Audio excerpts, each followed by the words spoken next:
어느새 올해 마지막 달에 들어섰습니다. 새삼 시간의 빠름을 느끼면서 마음이 텅 빈 것 같은 심정이 느껴지곤 하는데요. 오늘 한길 사람 속은에서는 이러한 심리적 공허에 대해 이해하고 이런 공허감을 줄이기 위해 어떠한 노력들을 할 수 있을지 함께 이야기 나눠보겠습니다. 명지대학교 교육대학원 임지숙 교수와 함께합니다. 어서 오세요. 네, 안녕하세요. 네, 안녕하십니까. 자, 새해가 조금 있으면 다가올 텐데 새해에 대한 어떤 기대감보다는 사실 이제 지난 한 해에 대한 어떤 회한, 반성, 회상 이런 것들을 더 많이 하게 되는 것 같은데요. 어떤 마음에 공허한 마음이 드는 것 같은데 이게 외로움과는 좀 다른 개념일까요? 네, 지금 말씀하신 것처럼 한 해의 마무리에 마음이 텅 빈 것 같은 느낌, 즉 심리적 공허를 느낀다고 호소하시는 분들이 유독 더 늘어나는 시기입니다. 네. 외로움은 대개 다른 사람들과의 소통이 부족하거나 사회적 연결감을 가지지 못해서 생기는 감정인 반면에 이러한 심리적 공허는 보통 내 안에서 무언가 부족하다는 것을 느끼는 개인 내적인 측면이 강합니다. 네.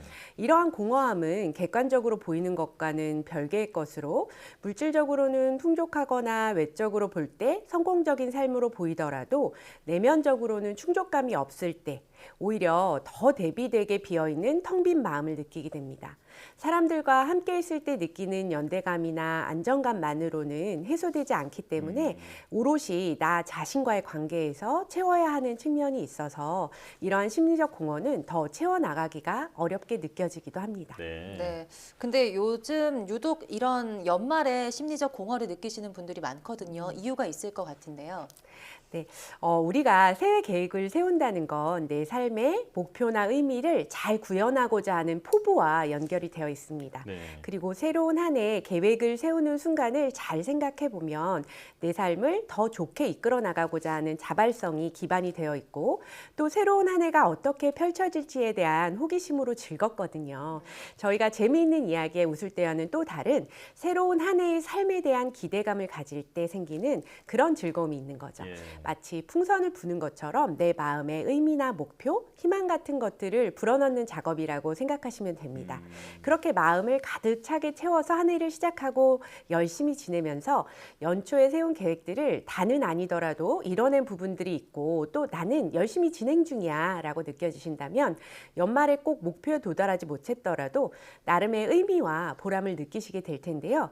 연초 계획했던 것과는 달리 일상에 치여 정신없이 어떻게든 살다가 연말이 다가오면서 돌아보니 열심히 불어넣었던 의미와 목표가 바람 빠진 풍선처럼 마음 한구석에 남아있는 걸 발견할 때 저희는 초라하고 찬바람만 휑하게 부는 비어있는 마음을 느끼게 되는데요. 네. 그것이 바로 심리적 공허감 그 자체죠. 네. 자, 이미 올해는 다 지나가고 이제 돌이킬 수도 없으니까 어떤 공허한 마음이 계속 드는 것 같은데요.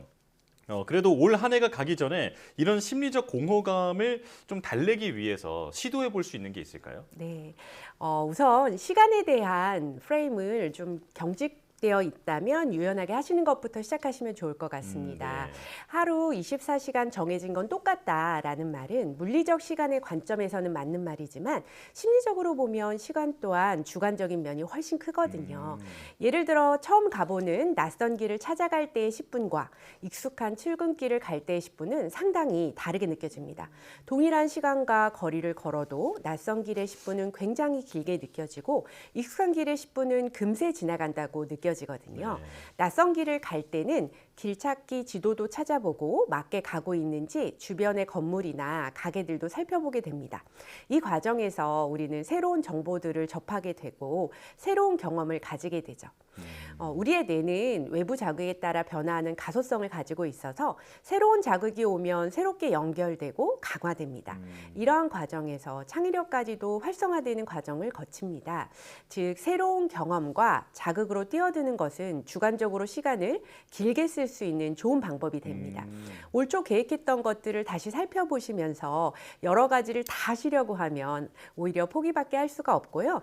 지금은 욕심은 줄이시고 행동력을 높이셔서 한두 가지만 선택해서 새로운 노력을 시작하시면 한 달여의 시간을 주관적으로는 훨씬 길게 사용하시며 공허한 마음을 좀 더 채워나가실 수 있을 겁니다. 네.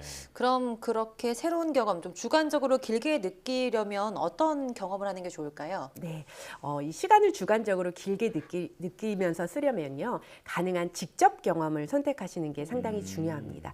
예를 들면 저희가 새로운 드라마를 보면서 보내는 1시간과 새로운 산을 등산하면서 보내는 1시간은 질적으로 굉장히 다르거든요. 물론 드라마도 간접 경험을 하도록 해주지만 내가 오감을 동원하고 온 몸을 사용하면서 낯선 산을 오르는 직접 경험과는 큰 차이가 있습니다. 연휴 때 시리즈 드라마를 정주행해 보신 분들은 아마 더 확실히 느끼실 텐데요. 며칠의 시간이 굉장히 짧게 느껴지시지 않으셨나요? 네네. 예, 그 며칠을 새로운 곳을 부지런히 여행하며 쓰셨을 때는 물리적 시간은 같더라도 주관적 시간은 훨씬 길게 느끼셨을 겁니다. 네, 뭔가 드라마만 몰아서 보지 말고 뭐라도 새로운 것을 좀 직접 해보는 게 좋을 것 같습니다. 자, 심리적 공허감을 채울 수 있는 또 다른 방법은 뭘까요? 네, 저는 건강한 자기애를 키우는 것 또한 심리적 공허를 해결해 나가는데 중요한 요소라는 생각이 들어요. 자기애가 부족하면 다른 사람들만 대단해 보이고 또 자기애가 너무 과하면 아나무인의 태도를 보이거나 거대화된 허상의 자기에 빠져서 스스로를 온전히 받아들이지 못하는 자기 소외의 상태가 되기도 합니다.